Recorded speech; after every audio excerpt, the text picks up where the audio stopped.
Bagpipes, a symbol of Scottish pride. Known for their complexity, they are considered one of the hardest instruments to master. We travelled to Scotland to try them out for ourselves and learn what it takes to become a true Highlander. Or at least attempt to. But first off, to someone who knows them inside out. Welcome to Scotland, welcome to Kilberry Bagpipes. I will try and speak slowly, but I might get subtitled because the accent can sometimes be a bit difficult to pick up. I'm the owner-director of Kilberry Bagpipes, and we are the last artisan bagpipe maker in Edinburgh.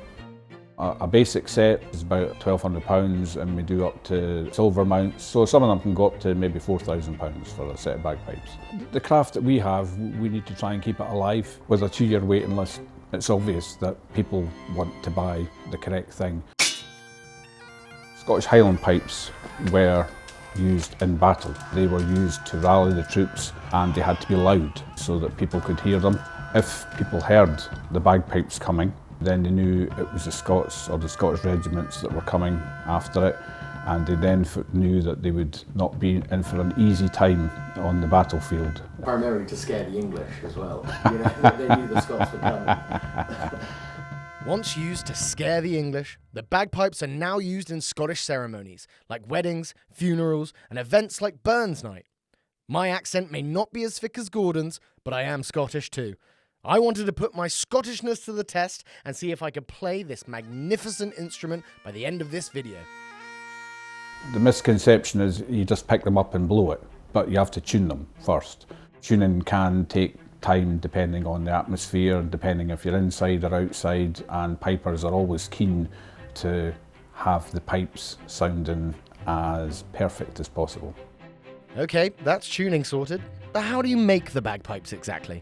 I'll let Dave tell you because he's the master craftsman. I'm David Wardell. I've been a bagpipe maker for over 40 odd years in the traditional way, which is all hand turned, not using any CNC machinery at all.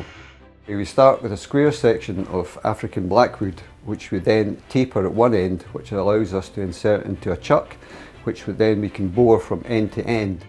After that process is done, we'll move on to another lathe, which will do all the outside turning and add any embellishments that we need to. He then connects the pipes together to a Gore-Tex bag. In the early days, these bags would have been made from animal skin, like goats or even dogs. But luckily, Dave doesn't need to use that. Here you have the Great Highland Bagpipe. It has 3 drones, a bass drone and 2 tenor drones. You have the bow stick and the pipe chanter, where the melody is played on. Cheers, Dave. Now let's see how easy these are to play.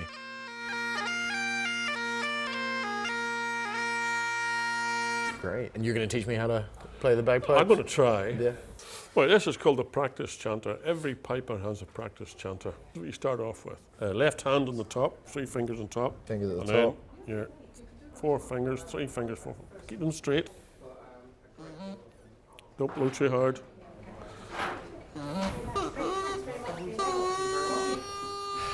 Clearly, I'm excelling at a fantastic rate. You're just missing a hole there. Yeah, okay. I think it's time for the big boys. So you put your arm round them like so. What you do is you put that in your gob, and I've got these terrible mouth diseases. It's terrible. Don't worry about it. Forget what I said, right? Remember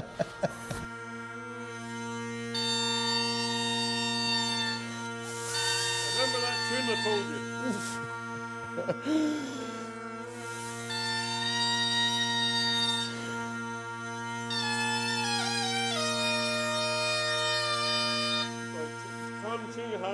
Yeah.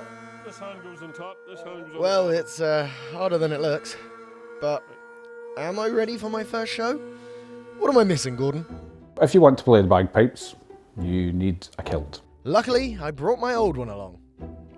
Ah, well, Gordon, can you help me out? Come with me and we'll show you where you can get one. Okay, Gordon, hopefully it's not too far. Oh, it's right next door. Great. Welcome to Gordon Nicolson Kiltmakers. This is the shop I own. It's right next to Kilberry Bagpipes on St Mary Street. So Gordon is the master of kilts as well. And they come in all sorts of tartans. So you have a tartan per Scottish clan, so there are officially thousands of them. Each one helps you identify a clan. And in the modern era, Gordon has even crafted a tartan for Bon Scott, the ex-lead singer of the rock band AC/DC, Tiffany, and Xbox. Now that's a cool remote. Being amongst an expert in clans, I wanted to see what Gordon thought of my Campbell clan kilt. So I can tell you about the Campbell tartan, your kilt you've given to me, because it's not Campbell. Ah, well, that's a good start. Unfortunately this isn't Campbell, but we will give you an opportunity to wear a Campbell kilt. That's really sad about that. As sad as I was, Gordon prepared my real Campbell tartan kilt. But in the meantime, I got shown how to properly dress like a Highlander. Damn. Big kilt. This is the Great Kilt, also known as Fiedlic Moor in Gaelic. It's a traditional Scottish garment that dates back to the 16th century. It is a large piece of woolen cloth, typically around 5 to 6 yards long. The Great Kilt is pleated and wrapped around the waist, Would you do this every morning, Stu? No. with the excess fabric draped over the shoulder or used as a cloak for protection against the elements. Okay, that's you all good. Pretty cool. Oh, look. You can draw this up over your head, Oh. and you'll keep nice and dry. Up your arms through the now sleeves. Sick. There you go. Now you have a ye olde hoodie. And one more thing that you're going to need is sword. Cool. There you go. Thank you. There's a pommel on the back that you can knock someone over the head, do them an injury, and the red cloth soaks up the blood. Sweet. There you go. Yeah, you can punch someone with that as well. Okay, that was a fun detour, but Gordon now has my kilt ready. Back to the task at hand.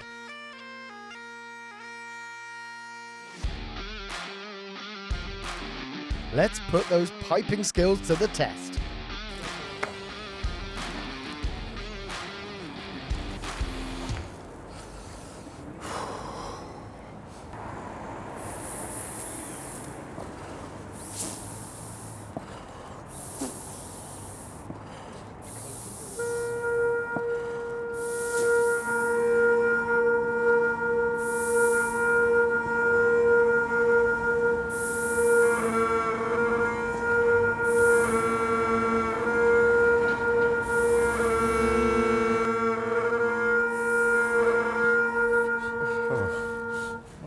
God, you trying to destroy my reputation. That's it, they'll sit across here. Try these one, maybe you'll be able to get a hold of them. Yeah.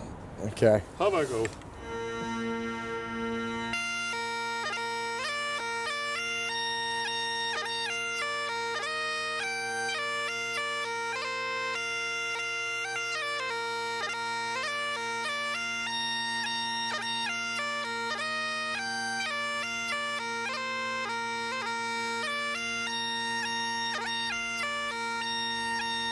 Maybe a couple years more practice. For now, let's just leave it to the experts.